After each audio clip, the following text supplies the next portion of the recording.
Assim como os salvos vão ressuscitar, os ímpios também. Só que há uma diferença. A primeira ressurreição vai ser a dos salvos, quando se der na vinda de Jesus. Essa vai ser a primeira ressurreição.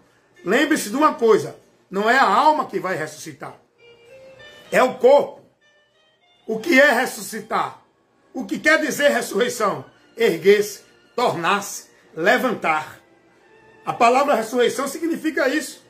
Então, quando Jesus vier, os corpos dos salvos vão tornar, agora, glorificado. Amém? Os que morreram, seus espíritos vão receber os corpos, porque a ressurreição é do corpo. Os corpos dos que morreram em Cristo vão ressuscitar para que em seus espíritos voltem a habitar nesses corpos glorificados. E nós, os que estiver vivo, será transformado esse corpo para a gente ir ao encontro do Senhor e estar com Ele na eternidade. Aqui não é a eternidade. Aqui é uma vida temporal. Essa vida vai passar. E tudo que está aqui é temporal. Amém?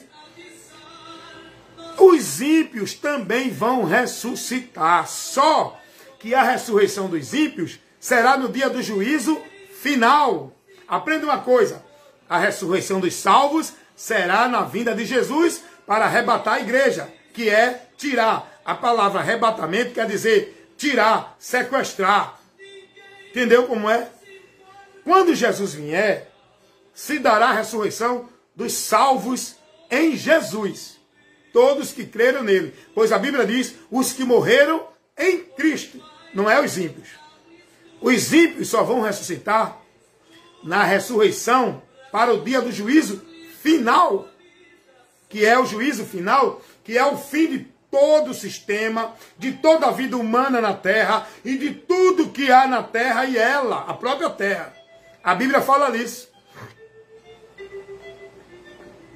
Então, a gente vai aprender com as Escrituras que a ressurreição, ela tem duas etapas. A primeira, que é a dos salvos, por isso que a palavra de Deus vai dizer, bem-aventurados que participam da primeira ressurreição, porque esses não receberão dano da segunda morte. Sabe qual é o dano da segunda morte? Juízo eterno. É o juízo eterno. Quem participar da primeira ressurreição não vai sofrer o juízo eterno.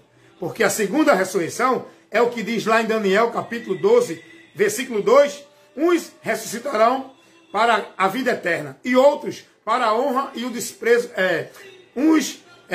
Vamos lá, esqueci agora como está diretamente no texto aqui. Daniel diz assim, é Bíblia, né, irmão?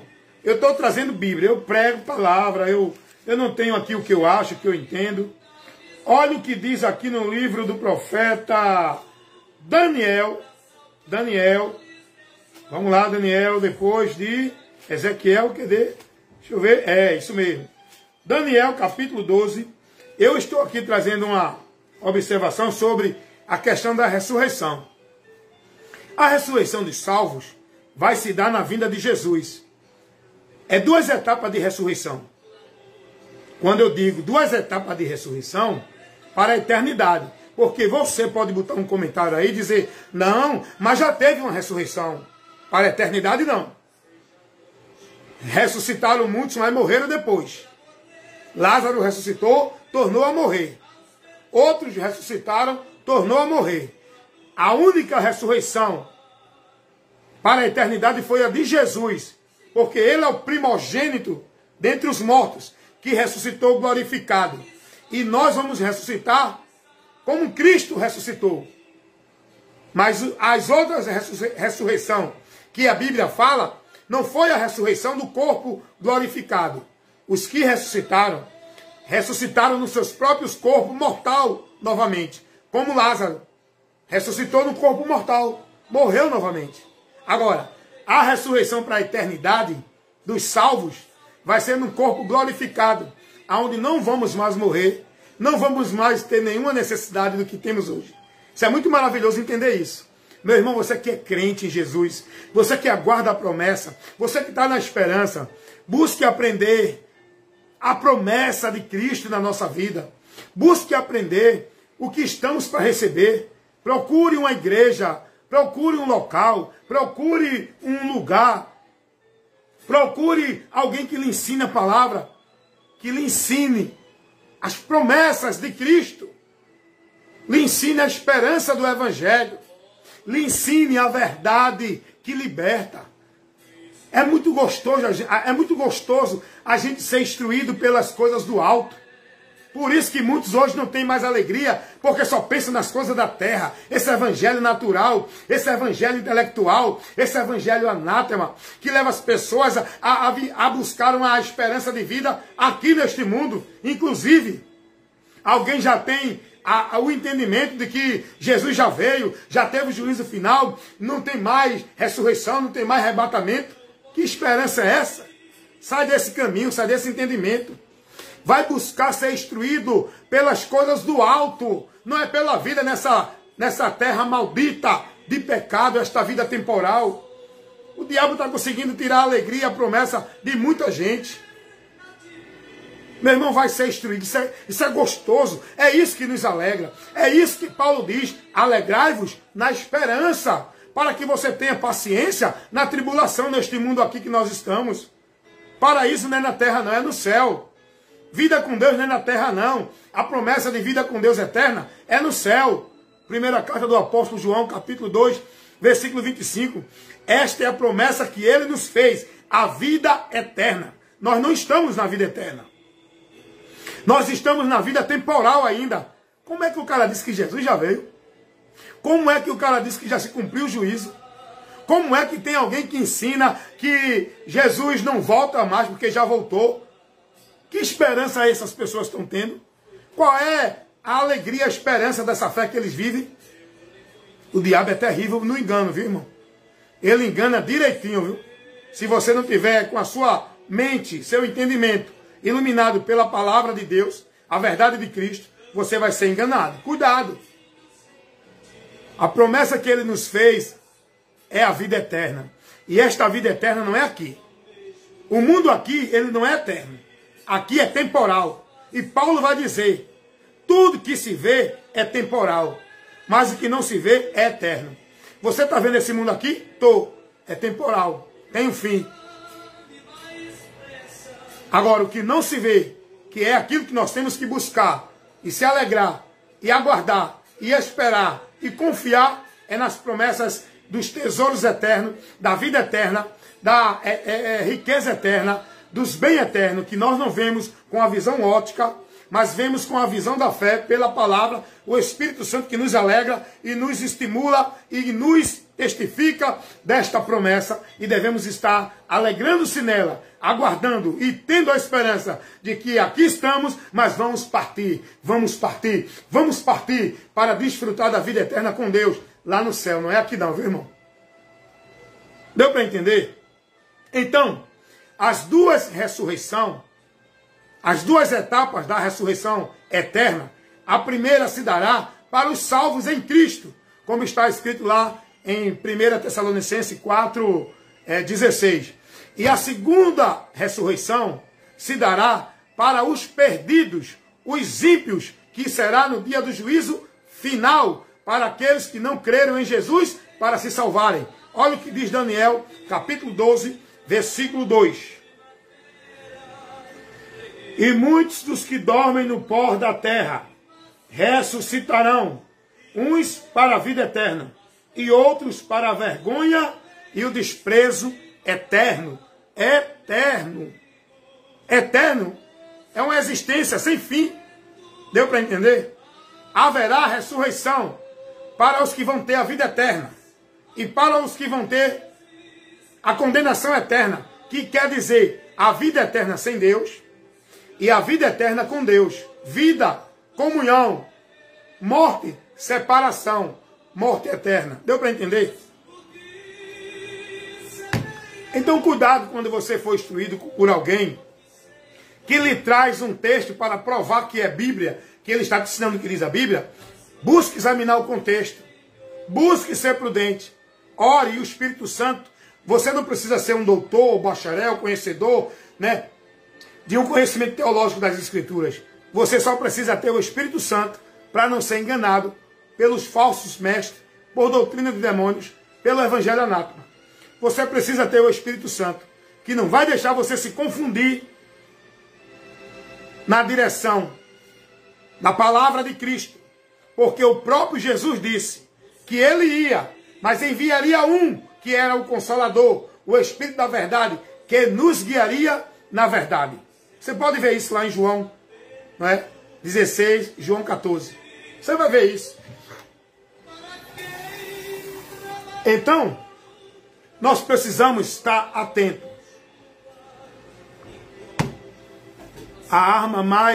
Uma das armas mais eficazes do diabo é a mentira, é o engano. E ele, para levar a mentira e o engano para o povo de Deus, ele leva usando a palavra. Rapaz, o diabo conhece de Gênesis e Apocalipse aqui. O diabo não só conhece, o diabo viveu toda a história bíblica. Até o final dele já está aqui revelado. Ele conhece tanto, e esse é o temor dele, e ele já sabe que não tem mais jeito. É o desespero dele, que quantas almas ele puder levar também para o destino que ele poder levar, ele vai levar. É por isso que ele nunca vai deixar de atuar na vida do ser humano enquanto ele estiver agindo sobre a terra, entre a humanidade. Ele está agindo ainda.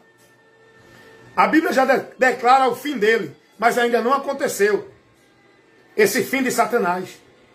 Então cuidado você, vigia, pois ele, o diabo, é o teu adversário, está ao teu redor, ao teu derredor, bramando como um leão, esperando uma oportunidade para cegar o teu entendimento, levar você a apostatar da fé e fazer você cair da graça, voltando para a lama do pecado, sendo casa e morada de Satanás, subjugado sobre o domínio dele, por essa tua natureza pecaminosa, que tu não deixou ser guiado pelo Espírito, mas que você cedeu ao desejo da carne.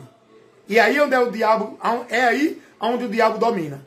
Pois quem anda no Espírito, anda fazendo e agradando a Deus.